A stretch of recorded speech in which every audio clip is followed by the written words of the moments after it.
pesan beliau yang berikutnya. Wa minal lail fatahajjad bihi. Wahai Ananda, Imam Ghazali menukil ayat Quran, di antara malam fatahajjad, maka bertahajudlah bihi. Nah, ini teman-teman banyak yang salah faham, dikira tahajud itu, nah ini saya mau jelaskan ayat ini ya. Ini banyak yang salah faham. Kata tahajud ya. Jangan salah faham tentang tahajud. Di antara malam maka bertahajudlah. Ada yang mensyaratkan tahajud mesti tidur dulu. Tidak, teman-teman. Tahajud maksud di situ adalah qiyamul lail. Karena ada min, berarti sebagiannya kita tidur, sebagiannya kita bangun. Tapi ini tidak mesti. Kita nggak bisa tidur malam, ya sudah kita sholat aja, kita beribadah aja. Di antara imam-imam yang tidak tidur di malam hari adalah Abu Hanifah, Imam Malik, Imam Ahmad. Ya, kalau Imam Syafi'i, beliau membagi malam untuk tidur, tafakkur, lalu tahajud. Jadi kalau kita nggak tahajud, nggak usah qiyamul lail, bukan begitu. Qiyamul lail lebih umum daripada tahajud. Tahajud itu biasa disebut kalau orang bangun tidur. Tapi kalau orang nggak tidur, bisa nggak qiyamul lail? Bisa. Tapi disebutnya bukan tahajud dalam ilmu fikih. Namun di Quran, di Quran ini umum saja. Orang yang qiyamul lail di malam hari disebut tahajud. Ya. Sesederhana itu ya. Wa minal lail fatahajjad bihi amrun. Ya. Ini namanya perintah. Ini perintah. Ya. Di antara malam maka bertahajudlah. Berarti Allah memerintah kita bertahajud. Teman-teman, jika bos nyuruh kita sesuatu, kenapa kita cepat mengerjakannya? Atasan memerintah sesuatu, cepat sekali. Ini raja di raja. Allah menyebut dirinya Malikul Mulk, raja di raja, bosnya para bos, atasannya para atasan. Nyuruh kita tahajud kok kita nggak dengar. Jangan-jangan kita nggak respect dan nggak hormat atau nggak kenal kepada Allah Subhanahu Wa Taala. Ya, sepertinya itu yang terjadi. Ya. Wabil ashari hum yastaghfirun. Ayat berikutnya. Dan pada waktu sahur, hum mereka yastaghfirun, meminta ampun kepada Allah. Nah, tapi kata Ghazali, ini minta ampunnya karena kurang merasa bersyukur. Jadi orang-orang wali-wali ini, kekasih-kekasih Allah, ahli-ahli surga, mereka minta ampun itu bukan hanya dari dosa, tapi dari merasa kurang bersyukur kepada Allah Subhanahu Wa Taala. Ya, Nabi mencontohkan itu ketika beliau keluar dari tempat buang air, beliau mengatakan, "Ghufranak, ampuni aku ya Allah." Ya, ampun kenapa? Karena kurang mensyukuri. Itu Nabi sudah sehebat itu masih merasa kurang mensyukuri nikmat. Wal mustaghfirina bil ashar. Nah, ada lagi kalau dibalik ya. Kalau mustaghfirinnya di depan, ini teman-teman ya, yastaghfirun minta ampun, ini di belakang. Sekarang mustaghfirinnya di depan. Wal mustaghfirina bil ashar, itu zikir. Itu membaca zikir astaghfirullah, berzikir. Jadi bagi ahli ilmu, Imam Ghazali ini juga ahli tafsir ya. Beliau ahli bahasa, bisa membedakan jika keterangan di depan lalu disebutkan aktivitas istighfar, maka istighfarnya berarti syukur. Jika istighfarnya di depan, kata waktu, keterangan waktunya di belakang, maka itu adalah zikir. Ini penjelasan Imam Al-Ghazali. Ya. Maksud Imam Ghazali adalah tahajudlah malam hari, bersyukurlah malam hari, dan berzikirlah di malam hari. Ya. Baik. Kita lanjut ke halaman setelahnya ya. Maaf. Jadi teman-teman, ungkapan tadi menunjukkan apa? Menunjukkan bahwa tahajud tidak mesti seperti yang dipahami oleh kebanyakan orang awam, bahwa tahajud itu hanyalah sesuatu yang kita kerjakan setelah bangun tidur ya, tidak mesti. Jadi bisa jadi kita nggak tidur, kita bisa tahajud. Kemudian Di situ dibedakan antara wabil ashari hum yastaghfirun. Nah, kata waktu lebih di awal, maka istighfar diartikan minta rasa syukur. Sedangkan jika wal mustaghfirinnya di depan, maka berarti zikr, ya. Nah, ini tadi yang kita baca. Qala alaihi salatu wassalam, salasatu aswat yuhibbuha Allah tabaraka wa ta'ala. Sautu dik wa sautu alladhi yaqra'u al-Qur'an wa sautu al-mustaghfirin bil ashar, ya. Hadis ini seingat saya ada semaknanya di dalam Bukhari, Muslim. Nabi melarang untuk melaknat suara atau membuat kita terganggu karena suara kokok ayam, ya. Tapi lafaz sepertinya ada dalam riwayat Imam Ad-Dailami.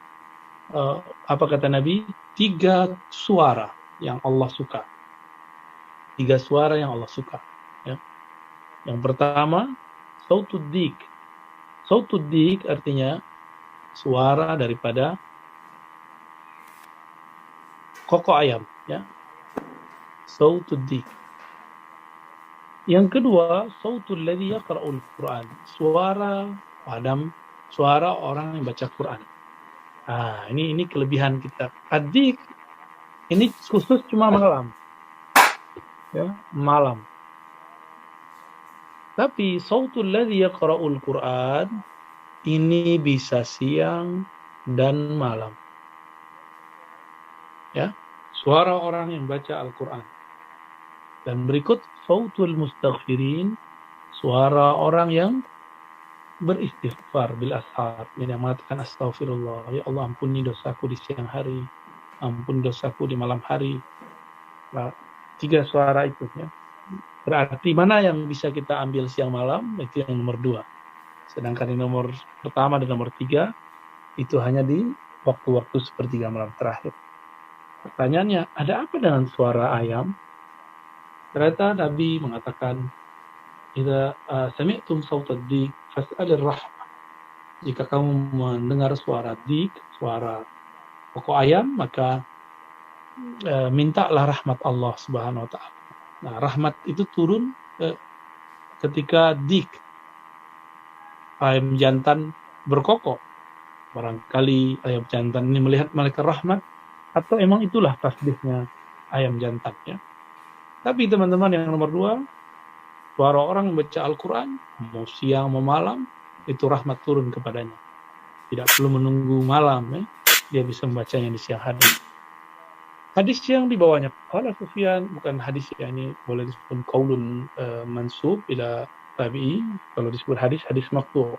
Sufyan Ats-Tsauri rahmatullah alaih berkata, inna lillahi ta'ala rihan tahubu bil ashar. Nah, Allah mempunyai rih.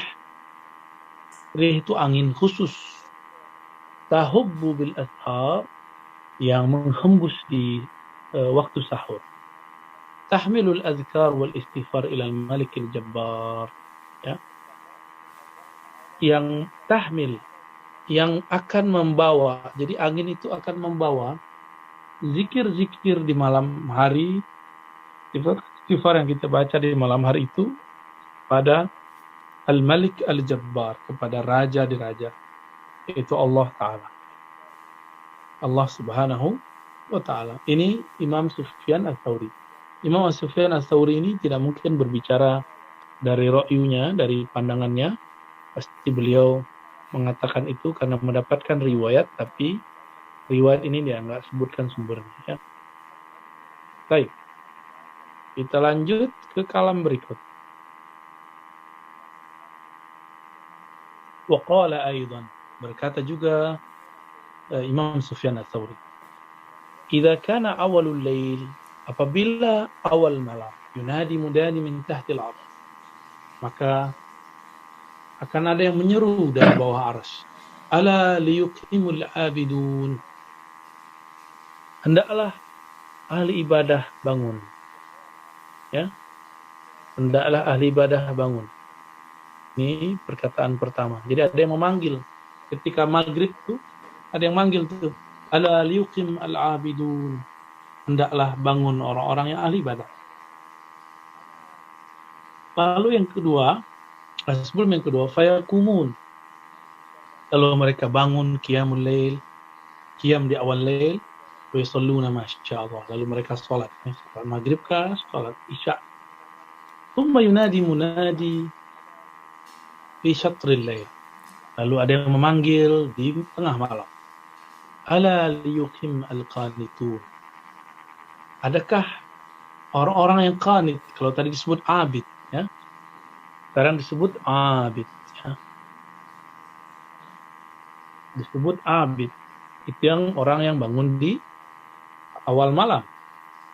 Kalau yang bangun di tengah malam disebut qanit, orang-orang yang patuh. Wa yaqumun wa yusalluna ila sahur. Lalu mereka bangun dan salat sampai waktu sahur. Fa idza kana as-sahru yunadi munadin ala liyakum al-mustaghfirun. Ketika sepertiga malam terakhir, maka ada lagi kalam. Adakah orang-orang yang minta ampun, yang mohon ampun kepada Allah, bangun? Fa yaqumun wa yastaghfirun. Lalu mereka bangun, ada sebagian yang bangun dan minta ampun. Wa idza tala'a al-fajr yunadi munadin ala liyakumil ghafilun. Kalau baru bangunnya terbit fajar, lumayan sih ya. Disebut apa? Ghafilun. Orang-orang yang ghafil. Orang-orang yang lalai masih bisa bangun enggak? Wa yakumuna min furushihim kal mauta nushiru min kuburihim. Lalu mereka bangun dari firas mereka, dari tempat tidurnya, kal mauta, seperti mayat-mayat yang nushiru min kuburihim, yang dibangkitkan dari kuburnya. Masih mending ya, masih mending bisa bangun. Baik. Maka di sini teman-teman ada sebutan ya, sepertiga malam terakhir. Jadi sepertiga malam pertengahan dan awal. Ini kalau kita buat jam ya, kita buat kayak gini aja deh. Dari jam 6 sampai jam 10 itu disebut dengan sepertiga awal. Ya. Dari jam 10 sampai jam 2 disebut dengan sepertiga kedua. Dari jam 2 sampai terbit fajar. Terbit fajar itu jam berapa ya? Jam, mungkin kita sebut saja 4 ya. 4.30 kita sebut sepertiga malam terakhir. Ya. Orang yang bangun, yang sholat 6 sampai jam 10 itu disebut dengan abidu. Orang yang bangun sepertiga kedua disebut qanitun. Yang bangun sepertiga malam terakhir disebut dengan ghafilun. Yang bangunnya jam 5 pagi disebut mughafilun. Kira-kira seperti itu kalau diilustrasikan ya. Hari ini kita masuk yang mana? Itu teman-teman lebih paham ya. Ini masuk kemana nih? Apakah kita abid saja, qanit, mustaghfir, atau ada yang semuanya? Abid iya, qanit iya, mustaghfir, tapi ghafil tidak ya. Baik. Nah, ini perkataan daripada Imam Al-Ghazali yang bisa kita lihat dari pesan-pesan beliau sebelumnya. Sekarang kita masuk ke pesan yang baru. Beliau berpesan dengan mengutip kalam Luqman Al-Hakim. Teman-teman, Luqman Al-Hakim saya sudah pernah bahas sebelumnya. Beliau ini sebenarnya seorang nabi tapi bukan rasul ya. Luqman Al-Hakim diperkirakan berada di daerah Habasyah, Sudan atau Ethiopia sekarang.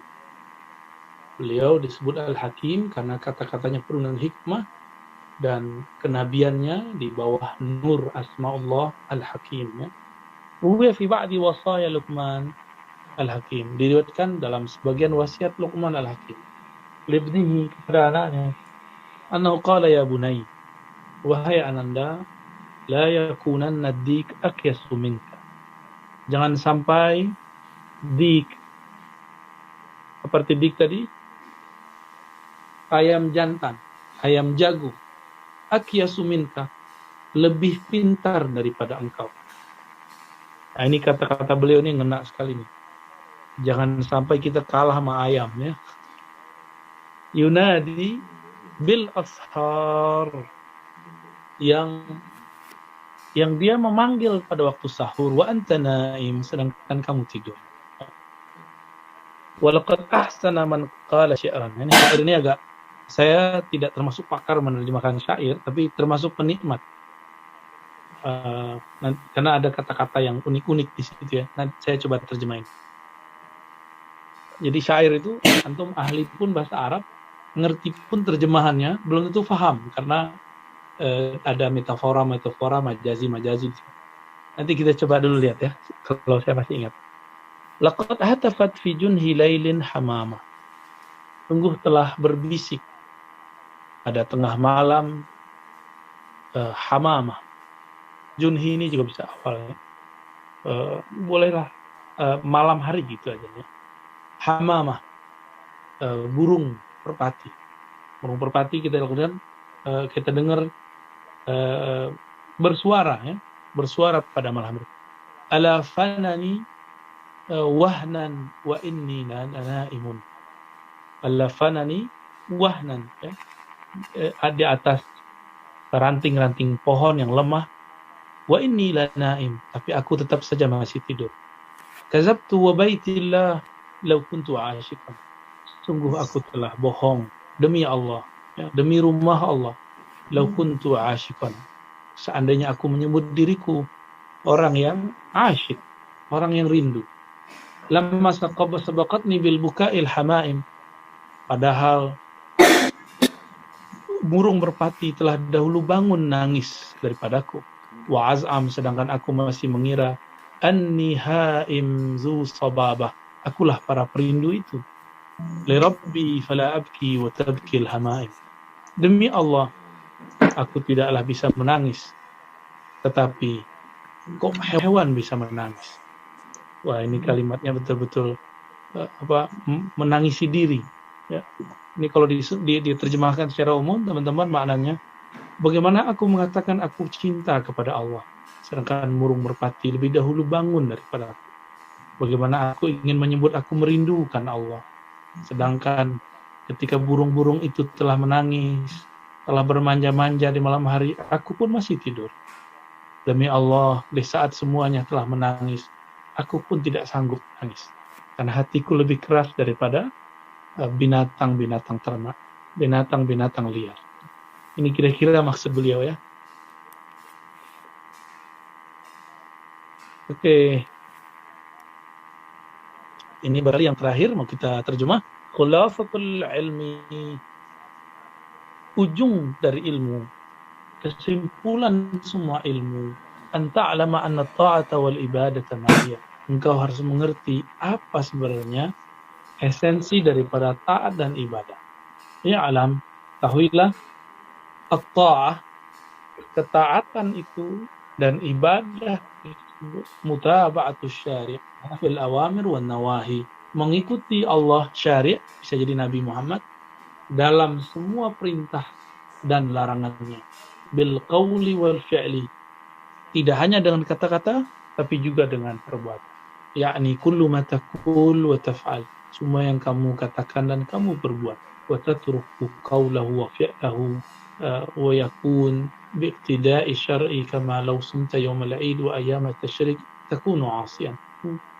Jika engkau meninggalkan perkataannya, wa yakun bi'tida'i syar'i, padahal ingin mengikuti syariat, kama law sumta yawmal 'id, sebagaimana engkau ingin puasa pada hari Id.